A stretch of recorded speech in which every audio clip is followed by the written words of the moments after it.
നോക്കൂ ഗായ്സ്, എന്റെ അമ്മ എനിക്ക് സ്നേഹത്തോടെ ഈ ഒരു ഷർട്ടൊക്കെ മടക്കി തരുന്നു. ഞാൻ പോകുന്നതിന്റെ സന്തോഷമാണ്.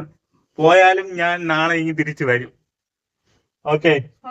എങ്ങോട്ടാണ് പോകുന്നത് എന്ന് ചോദിച്ചാൽ എറണാകുളത്തേക്കാണ്. എന്റെ ഫ്രണ്ടിന്റെ ചേച്ചിയുടെ എൻഗേജ്മെന്റ് ആണ്. ഒരേ ഒരു ഷർട്ട്, ഒരു പാന്റ്, പിന്നെ നമ്മുടെ ഫോണിന്റെ ചാർജർ, പാട്ട് കേൾക്കാനായിട്ട് നെക്ക് ബാൻഡ്, കയ്യിൽ പൈസ, പിന്നെ ഫോണ്. എനിക്ക് പിന്നെ ഒരുപാട് സാധനങ്ങൾ വലിച്ചു വാരി കൊണ്ടുപോകുന്നതൊന്നും ഒട്ടും ഇഷ്ടമില്ല. എന്താണ് ആവശ്യം അതിനുള്ള സാധനങ്ങൾ മാത്രം എടുക്കുക, പോവുക. രാത്രി യാത്ര ആയതുകൊണ്ട് വീട്ടിൽ നിന്ന് എന്തെങ്കിലുമൊക്കെ കഴിച്ചിട്ട് പോകാമെന്ന് കരുതി വെറുതെ പുറത്തുനിന്ന് കഴിച്ച് പണിയായി കഴിഞ്ഞാൽ പിന്നെ ആകെപ്പാടെ എല്ലാം കുളമാവും. ഇതാണ് നമ്മൾ കൊണ്ടുപോകാൻ പോകുന്ന ബാഗ്. ഇത്രയും വലിയ ബാഗിനകത്ത് വയ്ക്കാൻ എന്താണ് സാധനം എന്ന് ചോദിച്ചാൽ ഞാൻ മാത്രമല്ല പോകുന്നത്, എൻ്റെ കൂടെ എൻ്റെ അനിയനും വരുന്നുണ്ട്. നോക്ക് ഗൈസ്, ഈ കാണുന്ന കാറിലാണ് ഞങ്ങൾ പോകുന്നത്. എറണാകുളം വരെ അല്ല, തമ്പാനൂർ ബസ് സ്റ്റാൻഡ് വരെ. ഈ കാർ ഓടിക്കുന്നത് എൻ്റെ അനിയനാണ്. അനിയൻ മീൻസ് കൊച്ചിച്ചൻ്റെ കാറാണ്. കൊച്ചിച്ചൻ്റെ മകനാണ് ഞങ്ങളെ കൊണ്ട് വിടാനായിട്ട് ഞങ്ങളുടെ കൂടെ വരുന്നത്. പിന്നെ അച്ഛനും വരുന്നുണ്ട്. ഇപ്പം ഞങ്ങൾ പോകുന്നത് തമ്പാനൂർ ബസ് സ്റ്റാൻഡിൽ. അവിടെ നിന്ന് 11:30-ക്കുള്ള ബസ്സിലാണ് ഞങ്ങൾ പോകുന്നത്. So guys, welcome back to Parthan Ravi vlogs. Guys, അങ്ങനെ ഞങ്ങൾ കറക്റ്റ് 10 മണിക്ക് തന്നെ ബസ് സ്റ്റാൻഡിൽ എത്തിയിട്ടുണ്ട്. നമ്മുടെ ബസ് 11:30-ക്കാണ്. ഒരുപാട് സമയമുണ്ട്. നമുക്കിത് ഫോണിൽ മെസ്സേജ് വന്നിട്ടുണ്ട്, ഹാപ്പി ജേണി എന്നൊക്കെ പറഞ്ഞിട്ട്.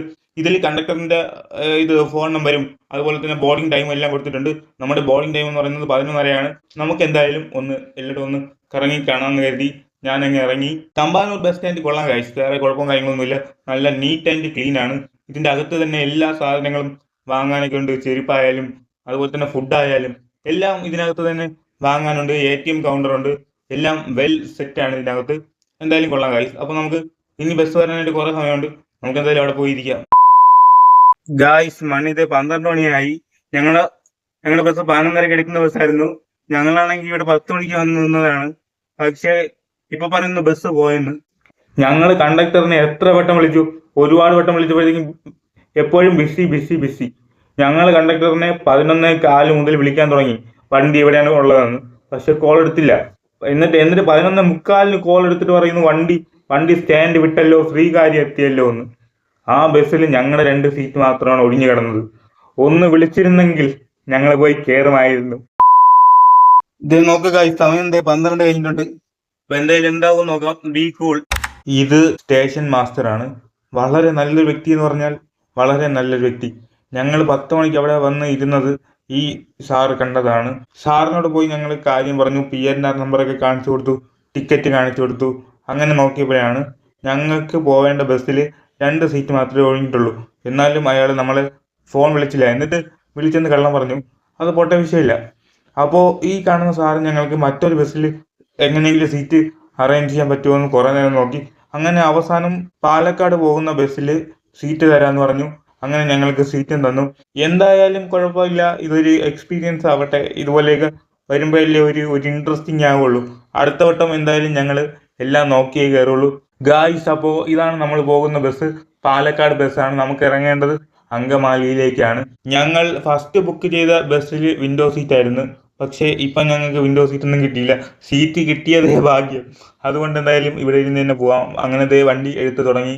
നമ്മളങ്ങനെ അങ്കമാലിയിലേക്ക് വിടുകയാണ് ഗായ്സ്. നോക്ക് ഗായ്സ്, എൻ്റെ അനിയൻ ഇവൻ ട്രെയിനിൽ കയറിയാലും ബസ്സിൽ കയറിയാലും ഉറക്കം തന്നെയാണ്. എൻ്റെ മടിയിൽ കിടന്നും തോളിൽ കിടന്നും അങ്ങനെ ഭയങ്കര ഉറക്കമാണ്. അതുകൊണ്ട് തന്നെ എനിക്കൊരു പോളെ കണ്ണടയ്ക്കാൻ പറ്റിയില്ല.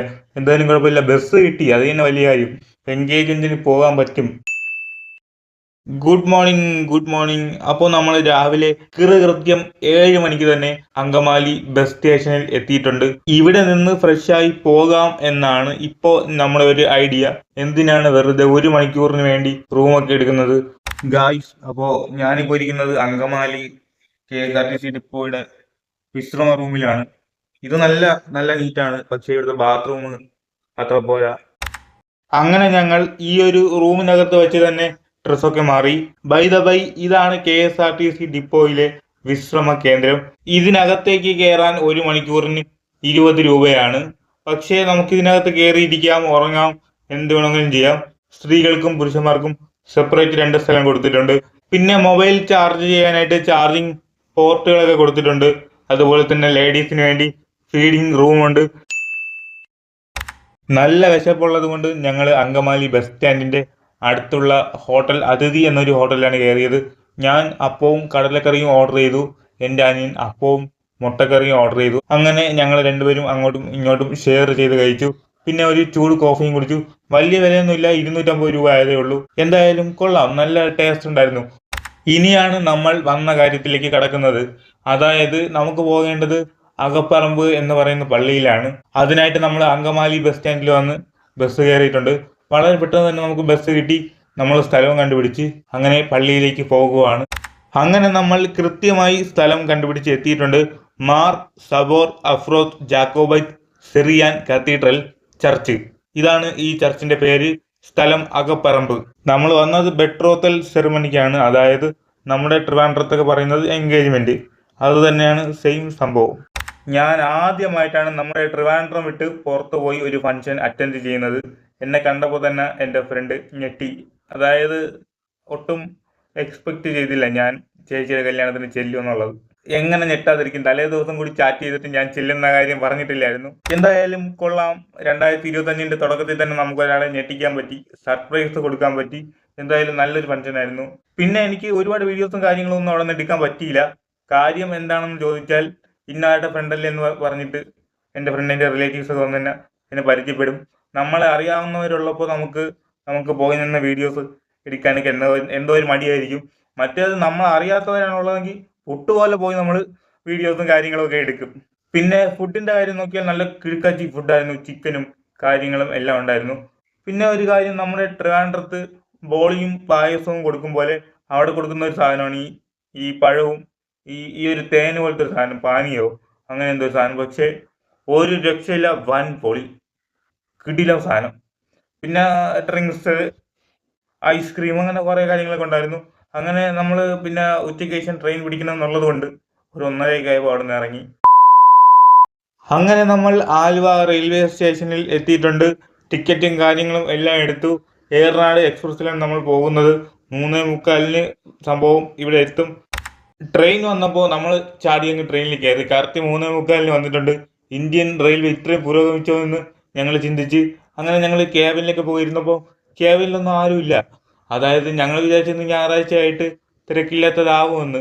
പക്ഷേ അങ്ങനെ ഞങ്ങൾ കുറേ നേരം ഇരുന്ന് ഫോട്ടോയൊക്കെ എടുത്ത് കാര്യമൊക്കെ പറഞ്ഞ് പാട്ടും കേട്ടിരുന്നപ്പോഴാണ് അപ്രതീക്ഷിതമായിട്ട് അത് സംഭവിച്ചത്. ഗായ്സ്, അങ്ങനെ ഞങ്ങൾ ഈ വീഡിയോസും കാര്യങ്ങളൊക്കെ എടുത്ത് ക്യാബിലൊന്നും ആരുമില്ല എന്ന് പറഞ്ഞ് കിടന്നുറങ്ങാൻ സന്തോഷത്തിൽ ഇരുന്നപ്പോഴാണ് പെട്ടെന്ന് വണ്ടി നിർത്തി. അതായത് എറണാകുളം ജംഗ്ഷനിൽ ഓൾറെഡി വണ്ടി നിർത്തി. പെട്ടെന്നാണ് വണ്ടി അങ്ങ് ഓഫ് ചെയ്തത്. അതായത് ട്രെയിൻ അങ്ങ് ഓഫ് ചെയ്തത്. ട്രെയിൻ ഓഫ് ചെയ്ത് കുറച്ച് കഴിഞ്ഞപ്പോഴും ആരൊക്കെ വന്ന് ഫാനും ലൈറ്റും എല്ലാം അങ്ങ് ഓഫ് ചെയ്യണ്.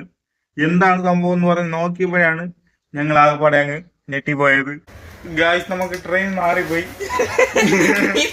ഇനി നമുക്ക് അടുത്ത ട്രെയിനിൽ പോവാം. ഞങ്ങള് ടിക്കറ്റ് ഒക്കെ എടുത്ത് പ്ലാറ്റ്ഫോമിലേക്ക് കയറിയപ്പോൾ അവിടെ ആരോ പറഞ്ഞ് ഏറനാട് എക്സ്പ്രസ് 3:45 വരുമെന്ന്. ഞങ്ങൾ അങ്ങനെ വെള്ളമൊക്കെ കുടിച്ച് നിന്നപ്പോഴത്തേക്കും കൃത്യം 3:45 ഒരു ട്രെയിൻ വന്ന്. പിന്നെ ഒന്നും നോക്കിയില്ല, ഞങ്ങൾ അങ്ങ് ചാടിക്കയറി. എറണാകുളം ജംഗ്ഷൻ എത്തിയപ്പോഴത്തേക്കും ട്രെയിൻ നിന്ന്. ഫാനും ലൈറ്റും എല്ലാം ഓഫ് ചെയ്യാൻ ആൾക്കാർ ഒന്ന് ഓഫ് ചെയ്തൊക്കെ പോയി. ട്രെയിനിന്റെ എഞ്ചിനും ഓഫ് ചെയ്തു. അപ്പോൾ സംഭവം എന്താണെന്ന് നോക്കി ഇപ്പുറത്തും നോക്കിയപ്പോൾ ഒരു ക്യാബിനിലും ആരുമില്ല. പുറത്ത് ചോദിച്ചപ്പോൾ പറഞ്ഞ് ഈ ട്രെയിനിന് ഇതുവരെ ഉള്ളൂ എന്ന്. ഇത് ഏറനാട് അല്ലേ ചോദിച്ചപ്പോഴത്തേക്കും അവർ പറഞ്ഞു ഇത് ഏറനാടല്ല, ഏറനാട് ഇപ്പൊ വരേ ഉള്ളൂ എന്ന്.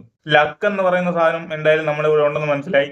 നമ്മൾ ഈ ട്രെയിനിൽ നിന്ന് ചാടി ഇറങ്ങി എക്സ്പ്രസിലേക്ക് ഇങ്ങനെ കയറി ഇറങ്ങി നേരെ ചെന്ന് നിന്നതും ഏറനാട് എക്സ്പ്രസ് വന്ന് ഭാഗ്യത്തിന് കയറി, സീറ്റും കിട്ടി.